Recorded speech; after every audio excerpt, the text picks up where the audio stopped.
Welcome back to Trade Talks. I'm your host, Jill Malandrino, Global Markets Reporter at Nasdaq. We've been coming to you live from FIA Boca in Boca Raton, Florida. Joining me is Steve Tumen, is the CEO of Deep Systems. Thank you very much for joining us at FIA. Thanks, Jill. Big day for the company, besides the fact that you're on Trade Talks. But tell us about Deep Systems. It doesn't get much bigger than that. It doesn't get much better than this. Tell us about Deep Systems and the exciting announcement of Indigo from this morning. So Deep Systems is a next generation financial services platform that enables an institution in this industry to rethink how they adopt and deploy and operate technology in a world where things change so quickly now that you need to be much more nimble about having a platform that allows you to think about blockchain, that allows you to think about trading instruments that are different than the type of instruments that you've been trading in the past. Right, so what about Indigo? How does that help? So Indigo, we announced Indigo today.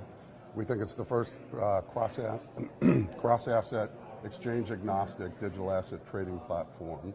What's unique about our platform is that you can trade futures, spot, equities, options, even though those products haven't quite been introduced yet. Trading derivatives, trading specifically options is a completely different data challenge than trading futures and spot.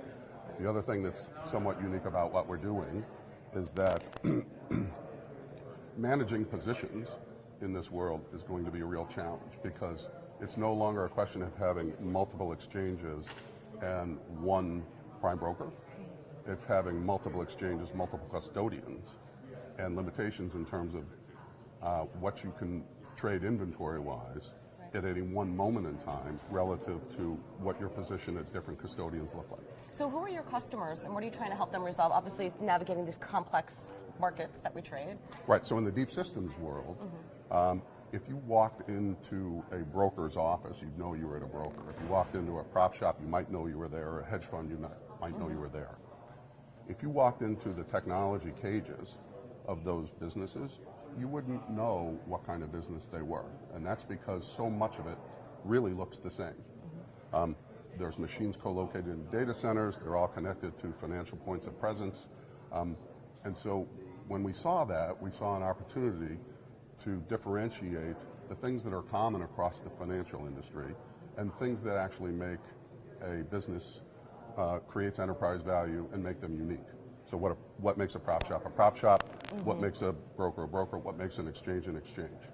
And so by identifying the things that are in common, you allow a company to think about eliminating key dependencies that aren't really revenue generating inside of their business, yet constrain them when they need to think about change. So with Deep Systems, why get into cryptocurrency? I'm sorry? Why get into cryptocurrency? So we viewed this as two things. One, there's not a meeting that we go into that people don't ask about it. Yes, we cover it quite extensively. Absolutely. And secondly, we view this as a great opportunity to show the extensibility of a Deep Systems platform, meaning we decided to do this at the end of December, and we have an operating product by April. I think that would be a very challenging operating time window or implementation window for a group that would want to try to start that from scratch. All right, and the question I get a lot is for new traders, how do you get into cryptocurrency, but more importantly, what are the tech considerations? So I touched on this a little bit earlier. Managing this process, there's two elements to it. There's a human process, which is about the onboarding and about creating relationships with the exchange, particularly if it's an institutional relationship. There's not many institutions that are really set up to understand, much less implement, that type of arrangement, right? So we view ourselves as sort of a concierge in that space to help institutions migrate into this space. And then on the more complicated side, this notion of having so many custodians is relatively new in the industry from a real-time trading standpoint.